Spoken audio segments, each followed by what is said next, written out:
అందరికీ నమస్కారం. నేను మీ Sangeetha. Welcome to mom Geetha steps. ఈరోజు కూడా ఒక మంచి ఇంట్రెస్టింగ్ టాపిక్తో మీ ముందుకు వచ్చేసాను.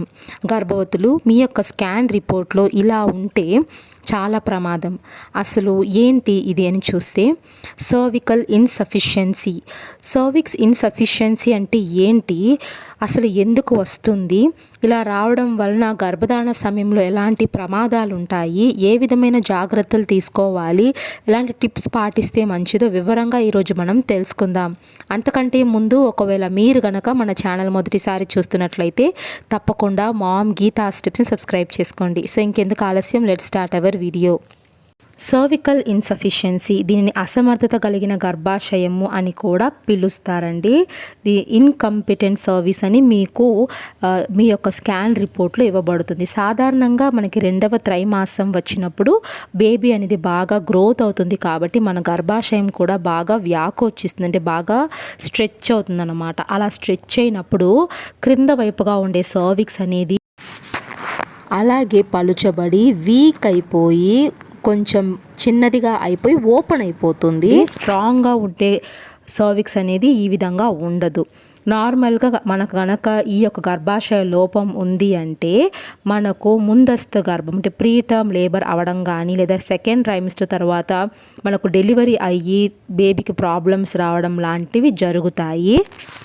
అసలు ఈ యొక్క గర్భాశయ లోపం అనేది ఎందుకు వస్తుంది, దీనికి కారణాలు ఏంటని చూస్తే మొదటిగా మునుపటి గాయం లేదా శస్త్రచికిత్స ఆపరేషన్ ఏదైనా మీ యొక్క గర్భాశయానికి యూట్రస్కు జరిగి ఉంటే, ఫర్ ఎగ్జాంపుల్ కోన్ బయాప్సీ లేదా డైలేషన్ మరియు క్యూరిటేజ్ డి వంటి గర్భాశయం మీద కనుక శస్త్రచికిత్సలు ఏవైనా చేసున్నారు అంటే మీకు గర్భధారణ సమయంలో ఇలా మీకు గర్భాశయ లోపం అనేది వచ్చే ఛాన్సెస్ ఉంటాయి.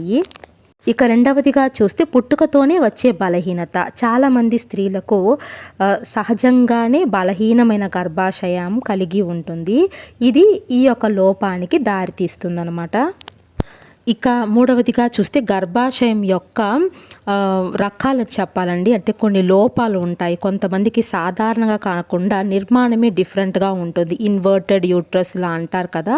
సో అలాంటి వారికి కూడా ఈ విధంగా గర్భాశయ లోపం అనేది వచ్చే ఛాన్సెస్ ఉంటాయి. అంటే గర్భాశయం యొక్క నిర్మాణంలోనే ప్రాబ్లమ్స్ ఉన్నప్పుడు ఈ లోపం వచ్చే ఛాన్స్ ఉంటుంది ప్రెగ్నెన్సీలో. ఇక నెక్స్ట్ చూస్తే మల్టిపుల్ ప్రెగ్నెన్సీస్, అంటే ఒకటి కంటే ఎక్కువ శిశువులను మోయడం అనేది నార్మల్గా స్ట్రాంగ్ ఉండే గర్భాశయం వలన మాత్రమే అవుతుంది. మీకు కనుక నార్మల్గానే గర్భాశయం వీక్గా ఉంది అంటే అదనంగా బరువు మోయడం ద్వారా కూడా మీకు ఈ యొక్క గర్భాశయ లోపం వచ్చే ఛాన్స్ ఉంటుంది. ఇక నెక్స్ట్ చూస్తే లాస్ట్ ప్రెగ్నెన్సీలో మీకు ప్రీ టర్మ్ బర్త్ కనుక అయ్యి ఉంటే, అంటే మీకు గనక ముందు గర్భంలో ఏవైనా ప్రమాదం ఏర్పడి త్వరగా డెలివరీ అయ్యి ఉంది అంటే కూడా మీకు ఈసారి ఈ విధంగా గర్భాశయ లోపం అనేది వచ్చే ఛాన్స్ ఉంటుంది. ఇక నెక్స్ట్ చూస్తే ఇన్ఫెక్షన్. ఇది నార్మల్గా తక్కువ మందికి ఇలా ఏర్పడుతుంది. కొన్నిసార్లు గర్భధారణ సమయంలో గనక మీకు యూట్రస్లో ఇన్ఫెక్షన్స్ లాంటివి ఏర్పడినప్పుడు, సర్విక్స్లో గనక మీకు ఇన్ఫెక్షన్స్ ఏర్పడినప్పుడు ఇది గర్భాశయ లోపానికి దారితీస్తుంది.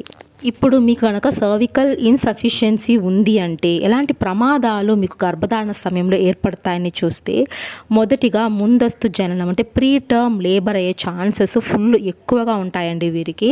గర్భాశయ లోపానికి సంబంధించిన ఫస్ట్ ప్రాబ్లం ఏంటి అంటే ఇదే అనమాట. సో మీకు గర్భాశయం అనేది వీక్గా ఉంటుంది కాబట్టి ఈజీగా తెరుచుకుంటుంది. సో దీని వలన మీకు 9 నెలలు నిండకుండానే డెలివరీ అనేది అవుతుంది. ఇది చాలా ప్రమాదకరం.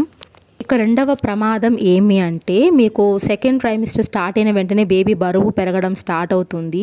సో తీవ్రమైన సందర్భాల్లో ఏమవుతుందంటే గర్భాశయము సెకండ్ ట్రైమిస్టర్లోనే ఓపెన్ అవుతుందన్నమాట. సో దీనివల్ల గర్భధారణ నష్టము అంటే మిస్క్యారేజ్ అయ్యే ఛాన్సెస్ ఎక్కువగా ఉంటాయండి. ఇలా సర్విక్స్ ఇన్సఫిషియన్సీ కలిగిన వారికి మిస్క్యారేజ్ అయ్యే ఛాన్సెస్ కూడా చాలా ఎక్కువగా ఉంటాయి. ఇప్పుడు మనం ఒకవేళ మీకు కనుక సర్వికల్ ఇన్సఫిషియన్సీ ఉంది అంటే ఎలాంటి ట్రీట్మెంట్ మరియు మీకు ఉంటుంది మెడికేషన్ అని చూస్తే, ఫస్ట్ వన్ ఏంటి అంటే సర్వికల్ సర్క్లేజ్ అండి. అంటే ఇది ఒక చిన్న మనకు ఆపరేషన్ లాగా చేసి గర్భాశయం చుట్టూ కుట్లు అనేది వేస్తారన్నమాట. ఇది మనకు కొంచెము గర్భాశయం అనేది త్వరగా ఓపెన్ అవ్వకుండా కొంచెం స్ట్రాంగ్గా ఉండడానికి హెల్ప్ అవుతుంది.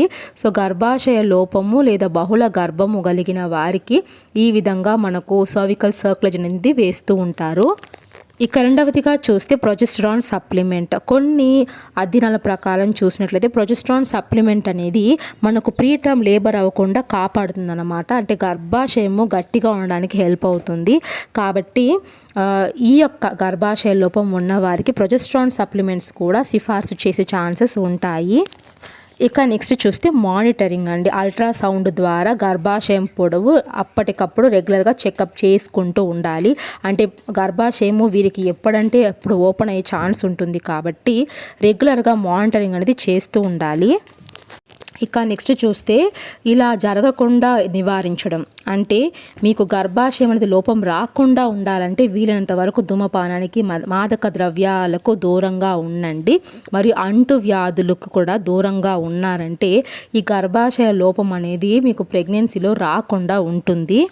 ఒకవేళ మీకు కనుక సర్వికల్ ఇన్సఫిషియన్సీ ఉంటే మీరు ఎలాంటి జాగ్రత్తలు తీసుకోవాలని చూస్తే రెగ్యులర్ ప్రీనేటల్ కేర్ మీకు తప్పకుండా ఉండాలండి. ఫస్ట్ నుండే మీకు గర్భాశయం అనేది వీక్గా ఉందని మీకు తెలిసింటే ఫస్ట్ మంత్ నుండి జాగ్రత్తలు తప్పకుండా తీసుకోవాలి. మీకు కొన్ని మెడిసిన్స్ అనేవి ఇస్తారు, వాటిని కూడా రెగ్యులర్గా వేసుకుంటూ ఉండాలి. ఇక రెండవదిగా చూస్తే బెడ్ రెస్ట్ అండి. చాలా సందర్భాల్లో సర్వికల్ ఇన్సఫిషియన్సీ ఉన్నప్పుడు పూర్తిగా బెడ్ రెస్ట్ని సిఫార్సు చేస్తారు. కొంతమందికి కొన్ని పనులు చేయొద్దని చెప్తూ ఉంటారు. అంటే మీ యొక్క లెంత్ను బట్టి ఈ విధంగా మీకు చెప్తూ ఉంటారు. ఇక నెక్స్ట్ చూస్తే హెవీ లిఫ్టింగ్ని నివారించాలండి. మీరు ఎక్కువ బరువు ఉండే వస్తువులను అస్సలు ఎత్తకూడదు. ఇక నెక్స్ట్ చూస్తే హైడ్రేటివ్గా ఉండాలి. గర్భధారణ సమయంలో హైడ్రేటివ్గా ఉండడం సాధారణంగానే ప్రయోజనకరంగా ఉంటుంది. మన గర్భాశయానికి ఇది స్ట్రాంగ్గా ఉండడానికి హెల్ప్ అవుతుంది అన్నమాట. నార్మల్గా హైడ్రేషన్గా ఉంటే ఇన్ఫెక్షన్స్ అనేవి మన యొక్క సర్విక్స్కి రావు. సో ఆరోగ్యంగా మన యొక్క సర్విక్స్ ఉండాలంటే తగినంత నీరు ఎప్పుడు మన శరీరానికి అందేలాగా జాగ్రత్త తీసుకోవాలి. సో ఫ్రెండ్స్, ఈ యొక్క సర్వికల్ ఇన్సఫిషియన్సీ అనేది ఒక ప్రెగ్నెన్సీ ప్రాబ్లం అన్నమాట, కాంప్లికేషన్ ఇది సాధారణంగా మీకు కనుక స్కానింగ్ రిపోర్ట్లో సెకండ్ అండ్ థర్డ్ ట్రైమిస్టర్లో స్కాన్ రిపోర్ట్లో మీరు గమనించవచ్చు. సర్వికల్ ఇన్సఫిషియన్సీ లేదా ఇన్కంపిటెంట్ సర్విక్స్ అని ఇవ్వడం, షార్ట్ సర్విక్స్ అని ఇవ్వడం లాంటివి మీకు చూస్తారు. సో ఈ ప్రాబ్లం కనుక మీకు ఉంది అంటే చాలా జాగ్రత్తగా ఉండండి. ఎందుకంటే మీకు ప్రీటర్మ్ లేబర్ అయ్యే ఛాన్సెస్, మిస్క్యారేజ్ అయ్యే ఛాన్సెస్ ఎక్కువగా ఉంటాయి. కాబట్టి ఈ విధంగా కనుక మీకు స్కాన్లో ఉంది అంటే మాత్రం చాలా జాగ్రత్తగా ఉండాలి. ఐ హోప్ ఈ వీడియో మీకు యూస్ఫుల్గా ఉందనుకుంటున్నాను. యూజ్ అనిపిస్తే తప్పకుండా వీడియోని లైక్ చేయండి. మీ ఫ్రెండ్స్ కూడా వీడియోస్ని షేర్ చేయండి. ఇంకా మరిన్ని వీడియోస్ చూడాలనుకుంటే మామ్ గీతా స్టెప్స్ని సబ్స్క్రైబ్ చేసుకోండి. Thank you so much for watching.